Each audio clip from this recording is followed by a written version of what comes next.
Welcome, everybody, to another great episode of Real Life Matters. And of course, I'm your host, DBoss. And if you don't have a chance, please subscribe to the YouTube channel on DBoss Networks. And if you haven't seen any of the episodes or past episodes before, you can go there and look at them. And also subscribe to the guests, buy their books, buy their, their music and whatever they have. But today I got a special treat for you. We have a world traveler. She's been all over the world, and we're going to find out exactly where she's been and where she's been at. And she's also has a book that she came out with, and she is on live, and we're going to find out where she's from and where she's live from. So we're going to find out all about the woman called Dusty White.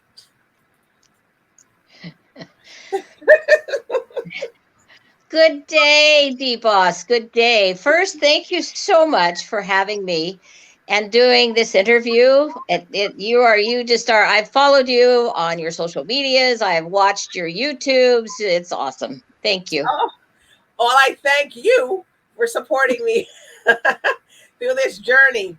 So, Dusty, so tell us where you come from.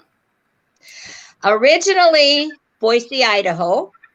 I was born and raised in that area for the beginnings of my life, the first through the part of the teenage years. Okay. So what is your do you have, so your background is, do you have any Caribbean roots? I do not, but through life's journey, there were about 20 years through the winter time that I spent living in Jamaica. The jobs that I had through those. I said that to you. I knew you didn't have any Caribbean roots, but I knew that you lived somewhere for a good period of time. So there was a method to my madness of the question. You did good. The jobs that I had through those years were warmer weather type jobs in the U.S.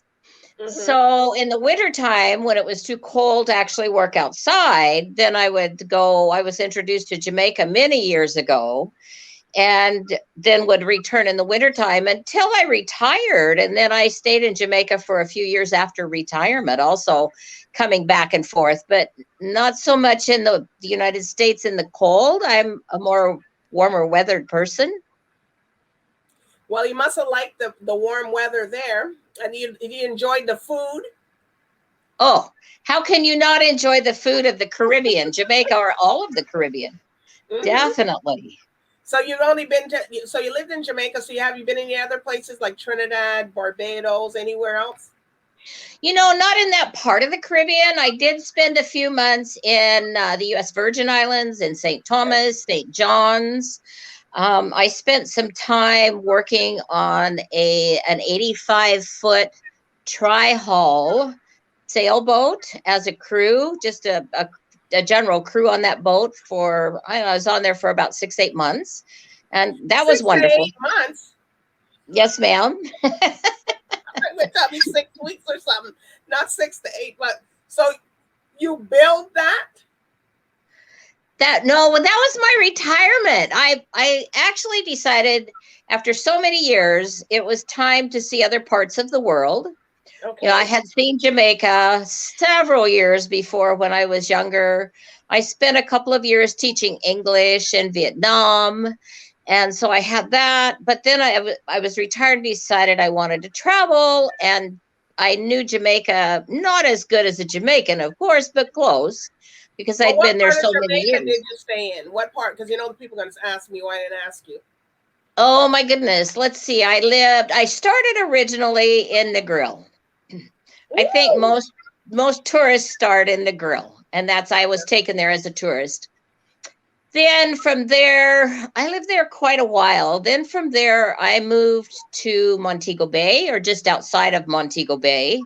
Okay. And excuse me, then turn of event of fates, I was looking for house sitting positions so I could travel reasonably without having to pay for lodging in different countries.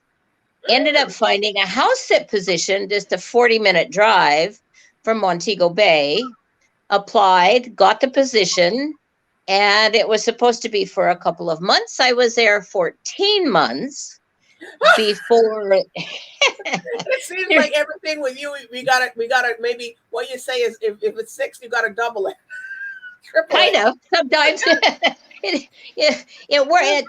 it just kind of works out that way, it seems. Hmm. So from there, then I decided it was time to look for something different and maybe have a little change from Jamaica. And that's how I found the position on the yacht, on the commercial yacht, the tri-hull that I worked on. So what was the yacht? So you just had work. So what did it do? Did it take people across places, or was it how big was it? It was 85 foot. It was a tri-hull. So Hmm. it had 3 different hulls to it and it was wide. My position was to assist the chef for cooking, take care of the customers, the clients, whatever they would need, clean cabins, clean the other parts of the cabins, The just parts that you whatever don't was like, the needed. parts that you don't like to clean. Part that none of us care to clean, true. Yeah, that's put that way. We clean it, but we don't like it. Absolutely, absolutely. And the best part for me of that job, even though I had all of that, it was also a dive boat, a commercial sky or diving boat. And Okay. sometimes we would have guests come on, and maybe they wouldn't use all of the air tanks. They would do it there anyway. We'd have extra tanks left, and our second captain was a dive master, Hmm. and he would look at me and say, Dusty, you want to go dive for a while? Well, you have to ask me, sir. Of course. So I got to do that was one of the fun parts of that job. So you just went out there and dove with the fishes and all the whales and whatever's out there.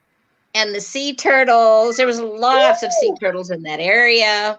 Not Dolphins, snapping yes. turtles. Not snapping turtles though. Some. Woo! So you had to be careful. Yeah, well, yes. And one thing about diving, even though I'm not really experienced, even the dive masters, they always dive in pairs. It's Okay. very, very rare to dive alone. You just don't do that I'm aware of anyway. Hmm. So But it was, did you get to teach some of the staff too, or not really? Or some of the not staff, some of the people that came on the voyage? ask me that again, No, please. you didn't. Did you get to teach some of the diving to the some of the clients and the guests that came, or not really? Not really. Usually when we had clients on board, and if they were diving, of course, the dive master took them down, and then it was left to me to take care of the other not so fun parts of the boat. Mm.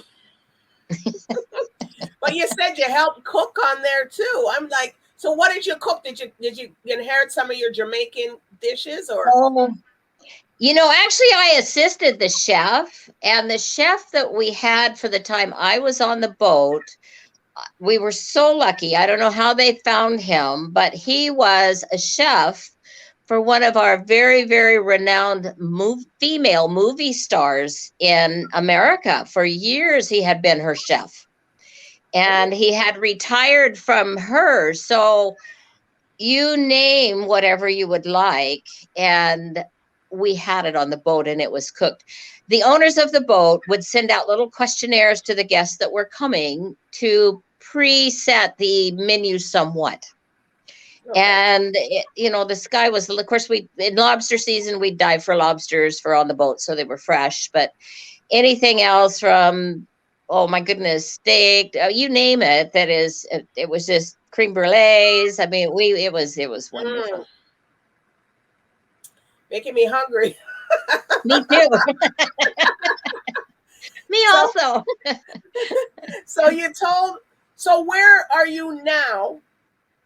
Because I know I am you're not in America. I am not. I am actually in Kent, England. I'm in a little village called Yalding, Yalding, Yalding, England, in the parish of Kent. Wow. So and then you came. You came from Morocco. Did you said that you were telling me off the air? Or you I just paid? did. I left last November, and another part of what I like to do is I like to do international house sitting. Hmm. So rather than to stay in Idaho in the cold, I left in November, 1st of November, went to Baltimore for almost a month. Baltimore, then I jumped to Porto, Portugal. From Porto into Marin, Spain. These were all house sets. Pardon me. Then in Marin, while I was So they there, pay you good money to house sit, right? international house sitting, they don't pay at all. Oh, you just get to go and watch the house. I get to stay free lodging. And really, when you're Wow. traveling, your two most expenses, of course, are your transportation and Hmm. your lodging wherever you may go. So I feel very fortunate. Although COVID set in Mm. December, January, while I was in Marin. So the house sits that I had set past Marin canceled out and they didn't travel. And I Okay. was wanting to go. I've spent lots of time in and out of Morocco. And I was Hmm. wanting to go visit friends in Morocco. But then in December, Morocco closed their borders. So I went from Marin down to Malaga, Spain, and I just rented a little apartment for a month until Morocco opened. And then I was in Morocco for from mid-February till about a week ago. I've been here about a week from Morocco. Wow. So did you enjoy it there? I love it. I absolutely love it. Morocco is magical. That's Morocco. Morocco for me, there's really no words to describe it because it's magical, mystical, and magical. Wow. And then I seen some pictures of you with a lion or a cougar. I would have I, did that. I said this is too. This is very very brave. you know, yes, that actually, those pictures were from a couple of years back. I did a 4 month, almost a 5 month house set in Thailand. Wow. And the tigers, those pictures were just a little ways outside of Bangkok. And then the little tiny one, those were white lion cubs. They were twins. And they were in just outside of Chiang Mai, Thailand, which is in northern Thailand. I couldn't do it. Oh, So what?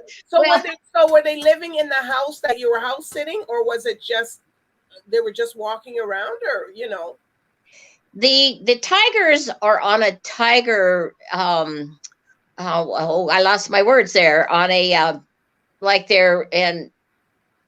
I'm totally lost my words. They're in captivity, yes, Okay. but they're tigers that have been injured or cannot be released back out into their natural habitat. Oh, They're I was amazed. They are so well cared for, and their enclosures were huge. They were just very and the cubs, the one that was the picture you saw with the one standing on my yes, shoulder, that was a cub. I didn't know it was a cub. I thought it that was was a cub. That one was about 5 months, 6 months old. That one was wow. younger. 90 pounds. And then the one with the bigger male laying Yes. down, oh my gosh, he was 450 pounds. Whoa. His head was twice the size of a basketball. Mm-mm. His paws were the size of basketballs. He was so majestic. He was huge. Huge, huge. You're very. You have those dreams where you see the lions and the things, but you actually Dusty was in around it and in it. You see those things on TV. But look at you actually. Were you afraid at first or not really? Well, of course. I mean, I of want to say I course. would say no. No, no one would believe me if I said no because it wouldn't be true. So you have to show the picture. When they show the picture, it was like At first, I thought it was when I saw the picture. I said, "This got to be a joke." Maybe she just got because you're not thinking somebody that you know or you see is actually doing that. You always have people either Photoshop, but people that wasn't Photoshop. This is real. No, that one wasn't a Photoshop. It was a preserve. I'm sorry, that was the word I was trying to come up with. Yes. It was a tiger preserve. Yes. Yeah. Okay. So when you went on the tiger preserve, preservation, that thing, that when you went there, so what did they tell you? How did they prepare you to go into that? Because I'd be like, mm-mm. Well, the kittens, the cubs, they just they hold them. Each animal has their own handler, their own trainer, so that they hold them back. That the cubs themselves were fed with bottles of milk. And so they would be feeding them off to one side. They would bring you in and then set you down. And then they would have them come over, bring the cub over to you, and then give you the bottle of milk and show you how to hold it to feed them. When it came to the big, when it came to the big boy, that's why they're giving you that milk. Exactly. When it came to the big male, they took me into his area first and sat me on the ground. And then the handlers and the trainers brought him in. The only thing you can touch, you can pet, you can do, but the one thing I was told, do not touch their stomach. Oh. Well, what does a regular kitten or a regular house cat do when you touch their stomach? They roll over, I guess, or... Well, a lot of times they're not. It depends on I spent 9 years as a veterinarian technician. So, but a lot of times on just a house cat, if you touch their stomach, they usually don't like that. And they'll come, they'll curl up and grab a hold of you. So that was the only rule with him, was you just weren't allowed to touch their stomach. Because you might not be curled up. They probably can't get him off. Yeah. You might be curled up inside somewhere, maybe. You don't know where you're at. Where's Dusty? Dusty, we can't get her. And the cat's not doing it, and the tiger's not going anywhere. So, well, and I felt very safe while I was with the big tiger. There were 4 handlers in there with us. They're not in the pictures, obviously, but they had full attention of the big male while I was with him. Okay. He had a very loud purr.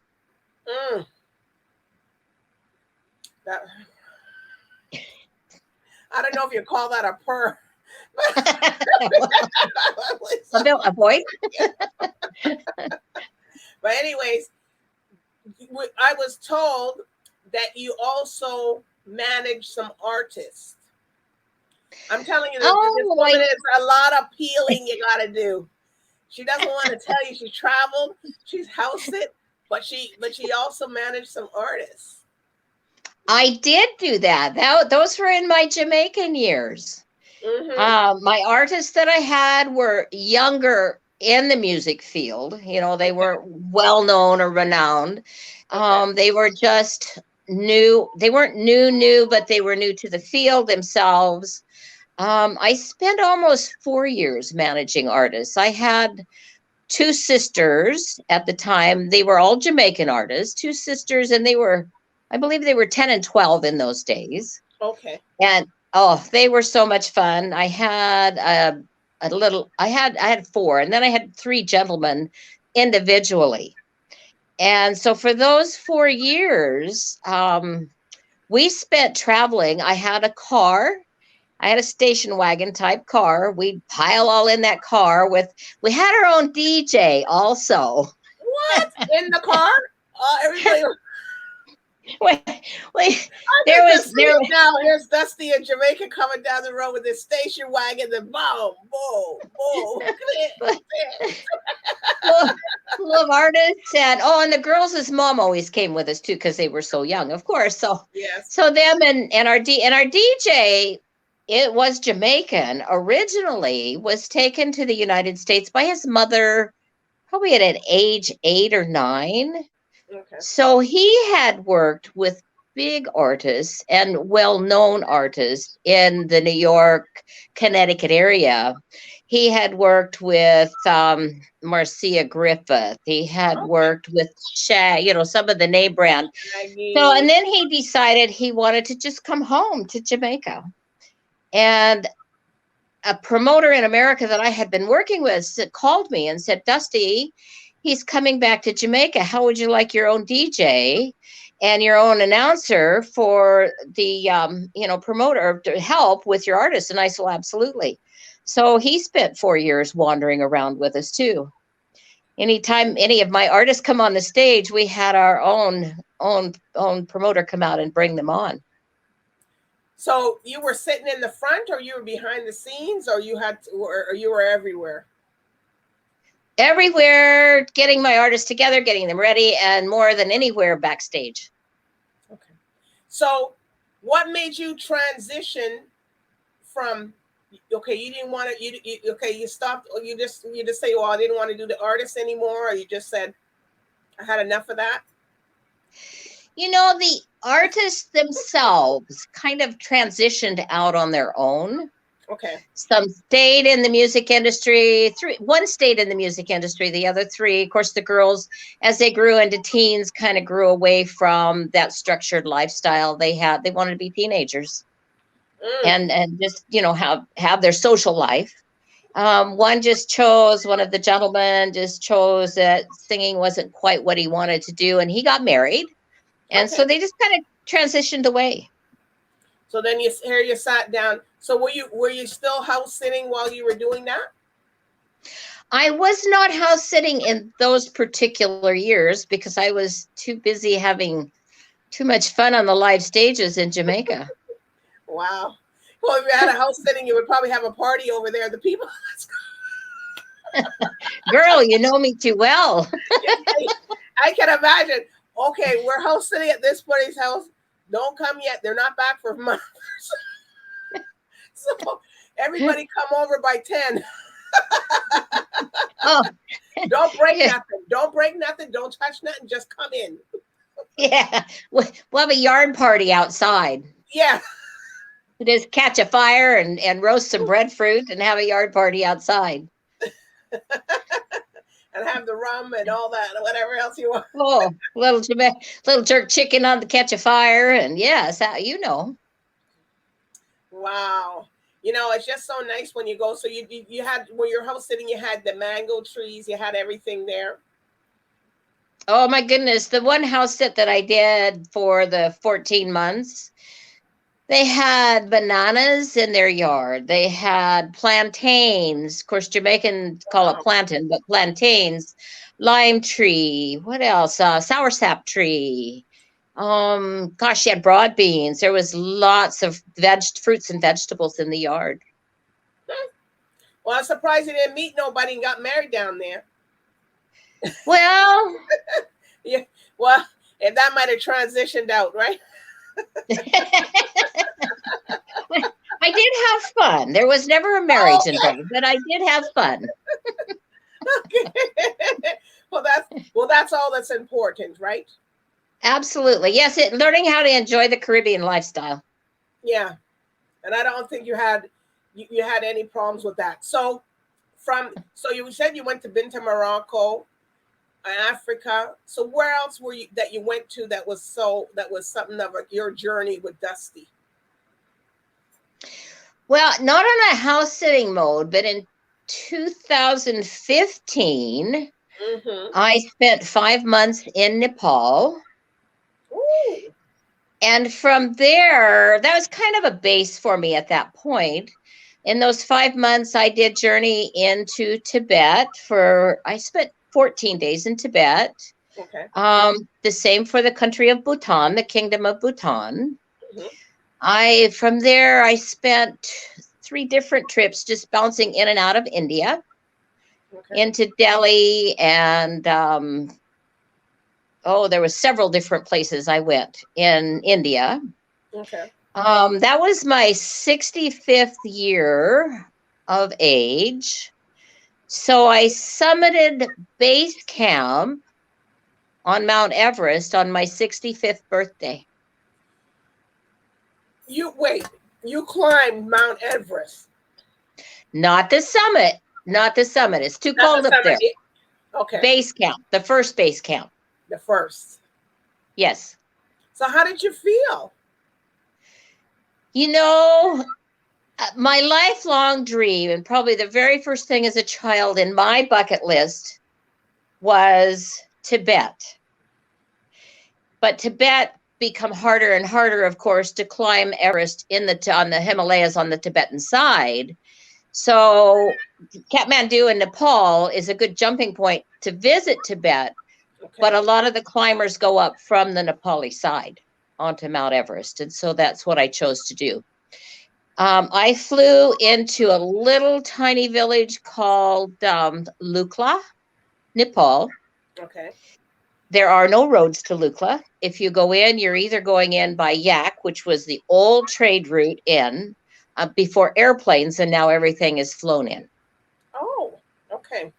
So you fly in at a little 18-seater or sometimes smaller double prop, and Lukla, Nepal's airport is known as the world's most dangerous airport to fly in and out of.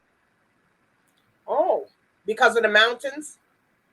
The mountains itself, the runway is short. Coming in, there's 1,000-foot drop into a canyon. The other end of the airport, if you don't get stopped, there's a big rock wall. That is dangerous, but the most dangerous part, sometimes there are crosswinds that come across that runway that can throw a small plane totally sideways. So what kind of thing did you come in there with? A plane, or did you come in a helicopter, or what? I came in with, it was actually a 9-passenger plane. There was the pilot, the co-pilot, myself, and one other passenger. And then they had taken all the rest of the seats out and put cargo in. So we flew cargo in with the plane also when I went in. Wow.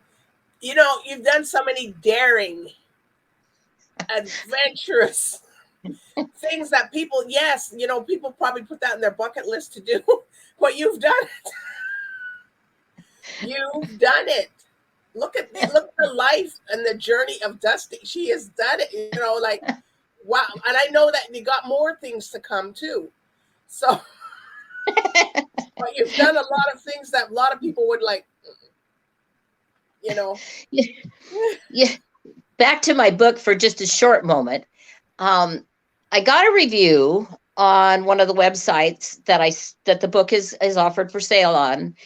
And I didn't realize this particular person, once I read the review, we've known each other for probably 45, 50 years, but we haven't really, it's been through friends of friends of friends that we've known each other, not directly.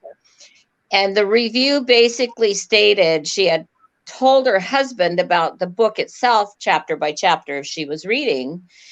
And the review says her husband looked at her and said, this, and her husband and I have never met.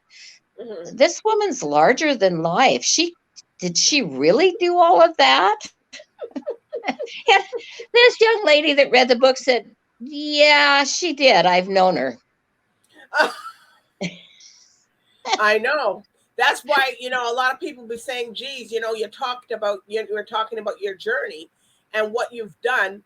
And now, you know, we're going to get into you, that you the author side of Dusty White, and how did you come up with the book Walking with an Open Heart?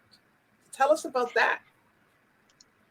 I've always worked very hard, and it's come somewhat naturally to be very humble for what I've had, the experiences I've been able to do, the adventures.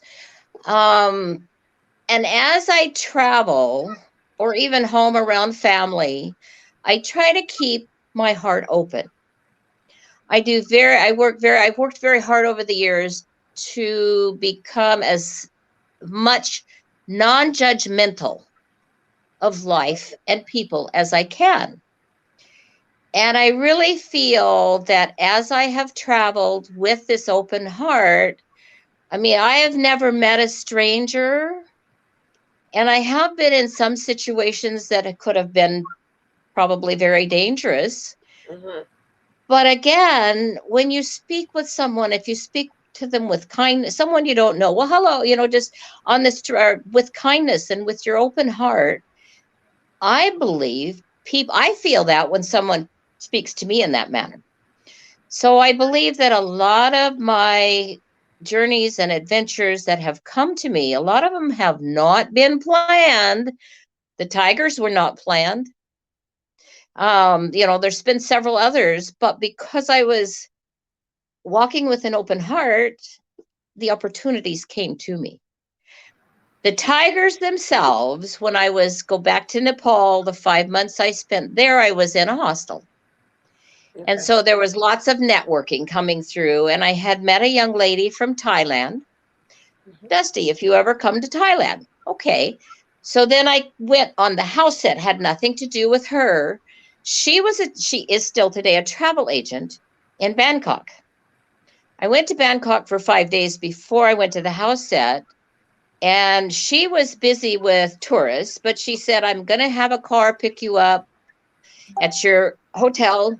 And she says, I'm going to send you out for the day. The Tiger Preserve was one of the things that she sent me to. Wow. So I truly believe this world would be really wonderful if we could stop for 5 minutes and just Right. open our hearts and say, hey, it's okay out here. It really is. Well, I know, but you're doing. So, what made you come up with the title, "Open"? Open your hearts for this book that you're doing. Over the years, I've had numerous people actually ask me how I can walk around with such an open heart. I've been kind of tagged with that title. Okay. Right. So show everybody the book. The book that you have there has high heels and stuff. Woo! Whoop. And you have the There we go. world. So are those your red shoes? They are my red shoes at one point in my life. Yes, they are. And then you At have the one little point, ribbon. I did wear stilettos. It's in the book as to how and why I wore stilettos. The world represents my world traveling. At this point, I have 49 visa stamps in my passport. Oh my God. Um, and then the red ribbon, of course, is the open heart, walking with an open heart around the world. Wow. So you want to read us a little excerpt, whichever part you want from that book? Oh, how about from the back side of the book? Okay. It says, following a series of harrowing, heart-wrenching betrayals, Dusty finds herself leaving her hometown of Boise, Idaho. In a confused state of semi-consciousness, she travels through the night and finds herself parked outside of Sue's, a legalized brothel in the state of Nevada. Will she enter and change her life forever? Well, that's for you to know. And that's what we have to find out in this book, right, Dusty? Yeah, the answer. And is the print easy to read print, or is it? It is. It's very, very easy Okay. to read. It's a quick read. It's not a long. It's got, I think, like. I'm sorry, I'm having a hard time focusing It's on the okay. camera. There we Yeah, go. we can see it. Oh yeah. Yeah, it's 29 chapters, but they're short chapters. I've had some people email me and say, "Oh, look and give me a selfie that they have my book." And in 2 days they'll say, "Oh, we're finished." And I've had some, that are not so bookwormy that have picked it up, and within a week they've read it. So yeah, it's a quick book. Definitely. So how long? What did you? All these journeys you've been on. So when did you find time to sit and write this book? That's why I want to know. Well, you did a chapter in each place that you went to. Well, This book, there will be a trilogy before we're done. Okay. This one starts more in my late teens. Okay. And where I started there, it does flash back into my younger years as a child. In my teens, I started my travels actually when I was 16. Mm. That's what got me. And that's where this book kind of starts, is between my 16th and 17th year of life.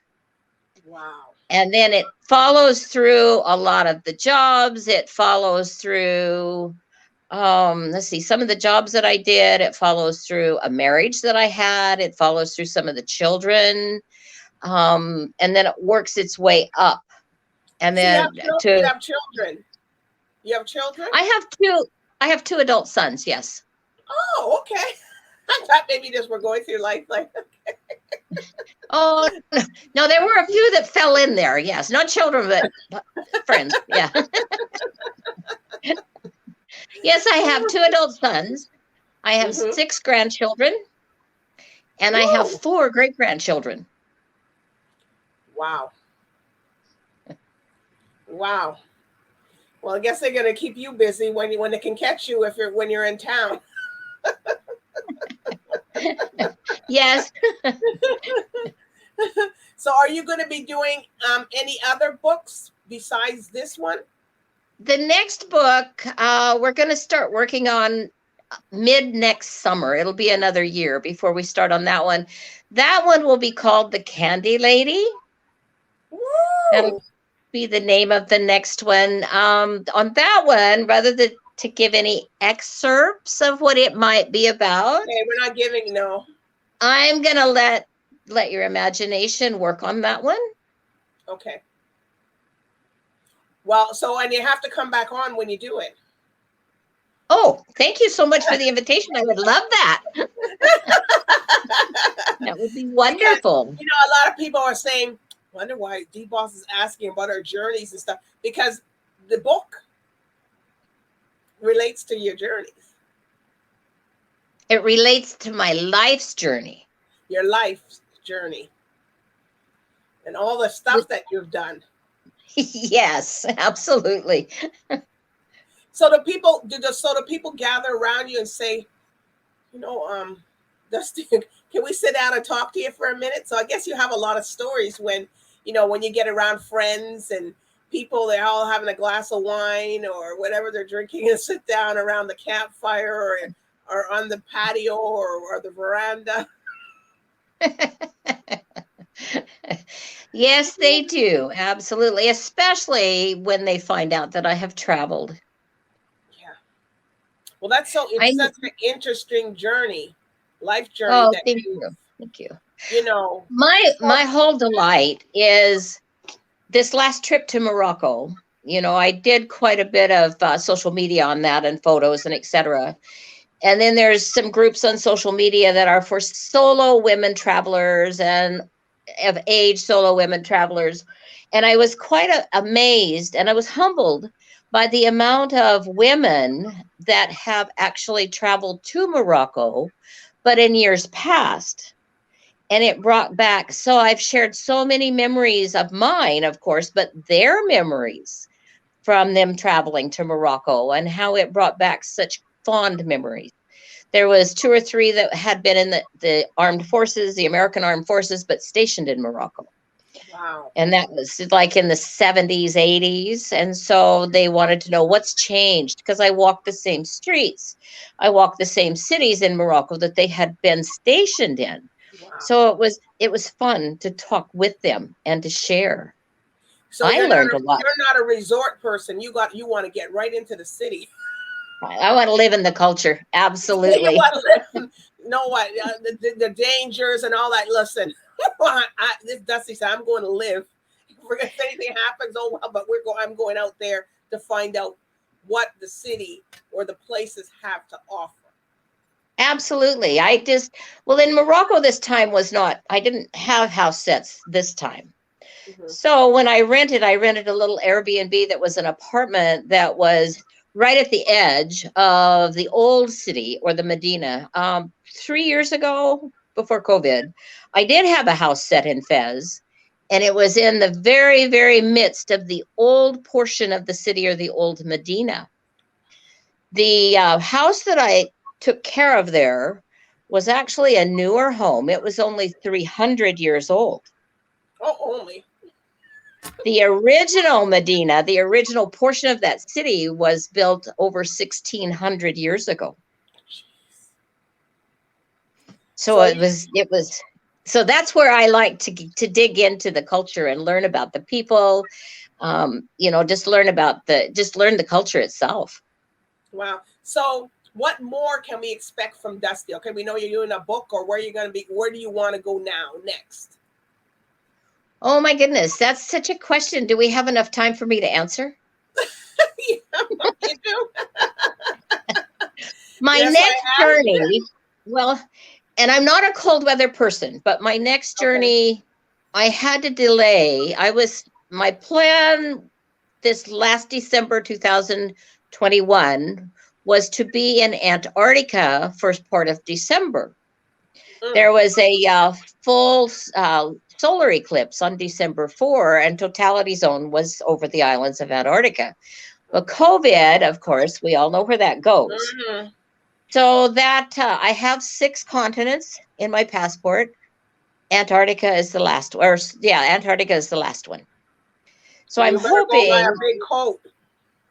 A great big coat. I want to dance with the penguins. I can stay warm, maybe. You better get fur. So yeah. Well, the coldest place in my life I've ever been for me was not on Mount Everest in the snow. It was about 3 years ago. I was in November. I was in northern Norway. Okay. I spent some time up in Tromsø, Norway, which is about 350 miles north of the Arctic Circle. And I have never been so cold in my life. Oh my gosh. Although I would never change that experience for the world. The Northern Lights, or the Aurora Borealis, was amazing. Dog sledding through the forest for 6 hours was even more amazing. You went dog sledding for 6 hours? So what did you have to work for that? I did. Well, I hadn't planned on doing that going up. Most of the time when I go somewhere, like Antarctica, you have to plan because of you can't just go into Antarctica without a tour. Okay. But I actually was here in England, and I had an opportunity to go to Norway, and I took 5 days and I was in Norway. So when I got there, I wanted to see the Northern Lights. And I looked online once I got there. I found a local guide, which ended up being a woman. And her and I sat and talked. In fact, we're friends today. We ended up in a wonderful friend. She took me home with her, is what she did. So, as my tour guide. So anyway, she said, "What about dog sledding?" And I said, "Oh, okay." So we drove 2.5 hours to a dog sled camp. 2.5 hours on top of the 6 hours. Correct. And then you get in the sleds and you go 3 hours up this mountain trail to the top of a mountain. And by this time, of course, it's dark. On top of the summit, then the guides up there cook and feed you. And then you come back down another 3 hours into camp. And on the way down, we broke out of the forest into the trees. And the Aurora Borealis was just there. It was so beautiful. It just took your breath away. I had a mask on. I had hats. The only thing that showed was my eyes because it was so cold. And I had fingerless gloves because my phone wouldn't work to touch the camera without the heat of my fingers. Yeah. So I saw that Aurora Borealis, and the first thing as I started crying, and the first tear that came out didn't make it to my mask here before it froze to my face. That's how cold it was. But what can you say? It was gorgeous. And yeah, I have videos of that when I was in the sled and the dog's in front of you. And it was amazing. Wow. Well, you're amazing. So are there any shout outs that you want to give for anybody for your book? Anybody that's helped you and stuff? I do. The stilettos were mine. Okay. The World Globe, I have a business partner from years ago that she and I were talking about it. And she said, you travel, let's incorporate the world in there somewhere. The ribbon coming around the globe. Actually, I had a ghostwriter help me write this book. I'm not actually a writer. So, and it was his wife that she designed the stilettos, the globe, and she incorporated the ribbon around. The ghostwriter, of course, him, his wife, and everyone else over all of the years. The book is actually dedicated to everyone that I have had fortune to cross paths with, and everyone that I may cross paths with in the future. That's the dedication of the book itself. Wow.